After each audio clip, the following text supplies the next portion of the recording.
नमस्कार मेरे प्यारे साथियों, बहुत बहुत स्वागत है आप सभी का गवर्नमेंट एजुकेशन में। दोस्तों, काफ़ी कमेंट आ रहे थे मेरे पास कि जो एएसआई की वैकेंसी है उसका क्या कैसी क्वालिफ़िकेशन, एज लिमिट, हाइट कितनी चाहिए। तो इस सब के बारे में हम जानेंगे, यहाँ पर आपको देखने को मिल रहा है। क्वालिफ़िकेशन के बारे में मैं आपको बताने वाला हूँ इस वीडियो में। एज लिमिट क्या रहेगी, सैलरी क्या रहती है इसमें। पिछली जो 2017 में वैकेंसी निकाली गई थी, दरअसल एएसआई और सूबेदार जिसमें स्टेनोग्राफर रहते हैं, तो सैलरी जो है वो दोनों की अलग अलग रहती है। आगे जानेंगे हम सिलेबस क्या रहता है या आगे बदलेगा, तो उसके बारे में भी हम बात करेंगे। एग्जाम पैटर्न की बात की जाएगी और आपका फिजिकल होता है या नहीं होता है, इसमें सीपीसीटी मांगा जाएगा या नहीं मांगा जाएगा। अगर सीपीसीटी मांगा जाता है तो हिंदी चाहिए या इंग्लिश चाहिए, इन सब के बारे में हम जो है आगे वीडियो में देखने वाले हैं। तो सबसे पहले जो लोग नए हैं चैनल पर, चैनल को सब्सक्राइब कर लेना, जिससे आने वाली जो भी अपडेट होंगी वो आपको प्रोवाइड हो जाएंगी। चलिए देखते हैं। तो सबसे पहले मैं बात करने वाला हूँ सैलरी के बारे में। आपकी जो सैलरी, जैसे कि मैंने आपको शुरुआत में ही बोला कि सैलरी इसमें जो है वो सूबेदार और एएसआई की अलग अलग होती है। अगर सूबेदार स्टेनोग्राफर जो रहते हैं उनकी सैलरी की बात करूँ, तो जो हमारा एसआई का पूरा सूबेदार का मतलब ही होता है सब इंस्पेक्टर। ठीक है, सब इंस्पेक्टर, क्योंकि हमें अभी एक एसआई अलग होती हैं और ये स्टेनोग्राफर वाली अलग होती हैं। ओके। और वहीं बात की जाए सहायक उपनिरीक्षक, इसे उपनिरीक्षक बोलते हैं, ये सहायक उपनिरीक्षक बोलते हैं, जिसे हम एएसआई असिस्टेंट सब इंस्पेक्टर बोला जाता है। तो इसकी सैलरी जो रहने वाली है 1900 ग्रेड पे रहेगा। 5200 से लेकर 20,200 रहने वाला है। तो इसका जो है वो सैलरी कम रहती है, तो जाहिर सी बात है एसआई तो ये 2 स्टार होता है और एएसआई जो रहता है वो 1 स्टार रहता है। तो ये जो है वो सैलरी का यहाँ पर अंतर देखने को मिलता है।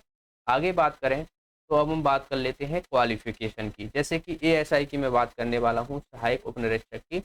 इसमें आपको क्या क्या चाहिए। पहली बात तो 12th आपके पास होना चाहिए, सीधा सीधा यहाँ पर लिखा हुआ है 12th आपके पास। इसमें आगे देखा जाए तो देखिए, हिंदी मुद्रलेखन परीक्षा प्रमाण पत्र के स्थान पर लागू सामान्य प्रशासन विभाग के परिपत्र दिनांक 1 जुलाई 2013 से कंप्यूटर टाइपिंग प्रावधान को संशोधन करते हुए व्यापम के स्थान पर विज्ञान एवं प्रौद्योगिकी विभाग द्वारा आयोजित कंप्यूटर दक्षता प्रमाणीकरण परीक्षा, जिसे हम कंप्यूटर प्रोफिशिएंसी सर्टिफिकेट टेस्ट बोलते हैं, सीपीसीटी, तो उसका जो है वो सर्टिफिकेट यहाँ पर काम कर जाएगा। यानी 12th प्लस सीपीसीटी। सीपीसीटी में देखिए आपके पास यहाँ पर जो आपका कंप्यूटर का पोर्शन रहता है, कंप्यूटर में मतलब थ्योरी का जो पोर्शन रहता है, थ्योरी में आपको पता हो तो कंप्यूटर आता है, मैथ्स आता है। सीपीसीटी की मैं बात कर रहा हूँ यहाँ पर, रीजनिंग आती है, ठीक है, पैसेज आता है एंड जीके आती है। तो ये टोटल जो है वो 75 मार्क्स का होता है। इसमें आपको 38 मार्क्स लाने रहते हैं, तो आप इसमें क्वालिफाइंग हो जाते हैं। तो वही लिखा है कि कंप्यूटर दक्षता में आपको क्वालिफाई होना जरूरी है, साथ में हिंदी टाइपिंग होना जरूरी है। तो आपको पता है CPCT Hindi plus English 2 typing होती है इसमें, तो आपको इंग्लिश की यहाँ पर ज़रूरत नहीं है, हिंदी में ही आपका काम हो जाएगा। ओके। तो कंप्यूटर यानी दक्षता में, कंप्यूटर दक्षता में पास और हिंदी टाइपिंग आपके पास होना जरूरी है। आगे देखिए, यहाँ पर कंप्यूटर का आपके पास डिप्लोमा वगैरह है, तो वो भी ज़रूरी है। डिप्लोमा आप यूजीसी से किया हुआ है, कोई भी रिकॉग्नाइज्ड यूनिवर्सिटी है वहाँ से, ठीक है ना। एंड ओ DOEACC से किया हुआ है, ठीक है, इसका भी सर्टिफिकेट आपको काम कर जाएगा। पॉलिटेक्निकल गवर्नमेंट कॉलेज है कोई जिसमें मॉडर्न ऑफिस मैनेजमेंट कोर्स किया हुआ है, तो वो भी यहाँ पर काम कर जाएगा। और कॉपा किया हुआ है 1 साल का, क्योंकि यहाँ पर काम कर जाएगा। आगे बात की जाए तो जैसे कि बीई वाले हो गए, जो बीई बीटेक वाले होते हैं, इंजीनियरिंग करे होते हैं, ग्रेजुएशन, ठीक है ना। तो CSE यानी कंप्यूटर साइंस और IT इंफॉर्मेशन टेक्नोलॉजी, ठीक है, MCA किया हुआ है, BCA किया हुआ है और MSc किया हुआ है। किससे? CS और IT से, ये बात याद रख लेना, CSIT से। ओके। और BSc जो है वो CSIT से किया हुआ है, MTech ME किया हुआ है, तो ये भी यहाँ पर काम हो जाएगा यहाँ पर, ठीक है। AICTE के से अनुमोदित polytechnic diploma in computer science and computer application and information technology में इत्यादि में। अगर आपने डिप्लोमा कंप्यूटर जो पॉलिटेक्निकल कॉलेज होते हैं, पॉलिटेक्निक कॉलेज होते हैं, तो वहाँ पर जो है वो कंप्यूटर साइंस में या आईटी में, ठीक है, तो डिप्लोमा जो किया जाता है वो 3 साल का रहता है ना, तो वो भी यहाँ पर जो है वो काम हो जाएगा। आगे यहाँ पर एक नोट लिखा हुआ है कि बीएससी, बीकॉम और डिग्री जिनमें केवल कंप्यूटर के एक विषय का अध्ययन सम्मिलित है वो मान्य नहीं किया जाए। इसका मतलब ये है कि आपका जो प्रॉपर जो सब्जेक्ट होते हैं, जैसे कि आपको फर्स्ट ईयर में सारे सब्जेक्ट पढ़ाए जाते हैं, तो आप सोचो कि उसमें कंप्यूटर है तो मुझे इसमें अप्लाई हो जाएगा, नहीं। आपका प्रॉपर कंप्यूटर जो है वो होना चाहिए, पूरी जो है वो आगे तक जो भी आपकी पढ़ाई है पूरी जो है कंप्यूटर में ही होना चाहिए। ऐसा नहीं है कि फर्स्ट ईयर में आपने कंप्यूटर पढ़ लिया तो आप इसको अप्लाई कर पाओ, नहीं, ऐसा नहीं है।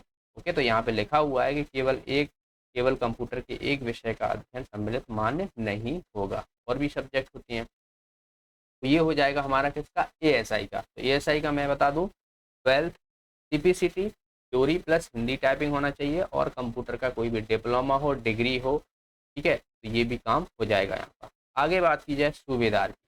सूबेदार में देखिए 12th इसमें भी चाहिए, ओके, 12th इसमें भी चाहिए, और आपको यहाँ पर शीघ्र लेखन यानी स्टेनोग्राफर है तो जाहिर सी बात है स्टेनो का आपके पास सर्टिफिकेट होना चाहिए, और ये 100 वर्ड पर मिनट की गति से आपके पास होना चाहिए, यहाँ लिखा हुआ है। ओके, और साथ में आपको यहाँ पर सीपीसीटी की भी ज़रूरत पड़ेगी इसमें। तो 12th और स्टेनो, सीपीसीटी। सीपीसीटी में कंप्यूटर दक्षता, हिंदी टाइपिंग, ये दोनों अनिवार्य हैं। इंग्लिश होता है तो अच्छी बात है, बस जो मिनिमम है इसमें कंप्यूटर और हिंदी दोनों जो है वो होना चाहिए। बाकी ये मैं आपको बता चुका हूँ। आगे देखिए यहाँ पर वही है, कंप्यूटर का इसमें भी डिप्लोमा चाहिए, जो पहले मैंने आपको बताया एएसआई का, सेम टू सेम इसमें भी वही मान्य होगा, अलग से सब कुछ नहीं है। तो जो सूबेदार जो स्टेनोग्राफर है उसमें 12th कंप्यूटर का डिप्लोमा हो गया, ठीक है, सीपीसीटी हो गया और स्टेन हो गया, 4 चीज़ें इसमें चाहिए। बाकी जो एएसआई का होता है उसमें आपको सिर्फ 12th चाहिए होता है, कंप्यूटर का डिप्लोमा और सीपीसीटी, उसमें 3 चीज़ें चाहिए होती है। आगे बात करते हैं यहाँ पर एज की, ठीक है। तो एज यहाँ पर लिखा हुआ है साफ साफ कि सीमा विज्ञापन के वर्ष की 1 जनवरी 2018 वर्ष 18 से 25 वर्ष के अधिक नहीं होना चाहिए। ये दरअसल जो है वो जो बाहर के हैं उनके लिए है। आगे देखिए यहाँ से समझ में आएगा आपको सीधा सीधा, जो ओपन में भरते हैं फॉर्म, जैसे कि अदर राज्य वाले हो गए, ठीक है, कोई यूपी का है, बिहार का है, अगर वो भरते हैं तो यहाँ पे लिखा हुआ है मध्य प्रदेश लोक सेवा आयोग से भरे जाने वाले जो पद हैं उनमें 21 से 28 वर्ष होगा, ठीक है, मध्य प्रदेश लोक सेवा आयोग से। लेकिन लोक सेवा आयोग से भर रहे जैसे कि 3rd ग्रेड के हो गए, 4th ग्रेड के हो गए, उनमें 25 से 28 वर्ष की रहेगी। आगे जो मध्य प्रदेश के मूल निवासी हैं, मध्य प्रदेश के मूल निवासी में बात की जाए जनरल कैटेगरी यानी क्यूआर कैटेगरी की, मेल की मैं बात कर रहा हूँ, ठीक है, मेल में 33 वर्ष मैक्सिमम है, ओके। और अब हम रिजर्व कैटेगरी की बात की जाए, जैसे कि महिलाएं होंगी, महिलाएं जो अनरिजर्व कैटेगरी की हो गई या कोई भी महिला है, ठीक है, एसटी एससी की, तो उनकी जो मैक्सिमम हो जाएगी वो हो जाएगी 38। यहाँ पर भी देख रहा हूँ 38। अब देखिए कोरोना काल में कुछ चीज़ें जो है वो अपडेट देखने को मिली थी, तो 2 या 3 साल जो है वो बढ़ा भी सकते हैं इसमें, तो 40 भी हो सकती है ना। जब नोटिफिकेशन आएगा तो और सारी चीज़ें जो है वो क्लियर हो जाएंगी, बट इतना जो है वो यहाँ पे लिखा हुआ है तो उस हिसाब से मैं आपको बता रहा हूँ, ठीक है। तो ओबीसी हो गए, एससी एसटी हो गए, अन्य पिछड़ा वर्ग हो गए, इन सबको जो है वो 38 वर्ष यहाँ पर देखने को मिल रहा है मैक्सिमम, ठीक है, और मिनिमम 18 वर्ष है। आगे देखिए यहाँ पर अब हम बात करते हैं फिजिक। आपका जो फिजिक है वो क्या होना चाहिए, शारीरिक योग्यता जिसे हम बोलते हैं।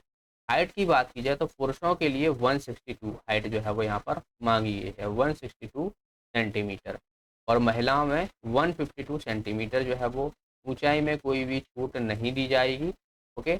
एंड आपका जो है वो कोई भी शरीर में किसी भी प्रकार की अपंगता नहीं होना चाहिए, एकदम फिट होना चाहिए, कोई भी अपंगता नहीं होना चाहिए।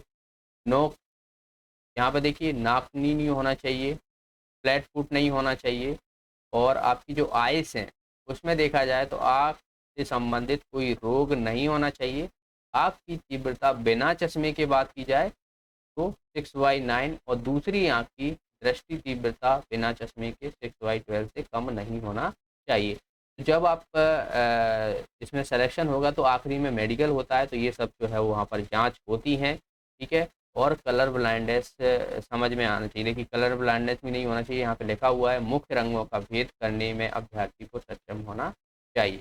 अभ्यर्थी को कोई गंभीर रोग नहीं होना चाहिए, तो ये भी है कि भाई कोई गंभीर रोग ना होना चाहिए, ज़रूरी नहीं है कि आँखों का ही हो, और भी गंभीर रोग हैं तो वो भी नहीं होना चाहिए। वो जब जांच करते हैं मेडिकल में तो वो सारी चीज़ें जो है वहाँ पर सामने आ जाती हैं।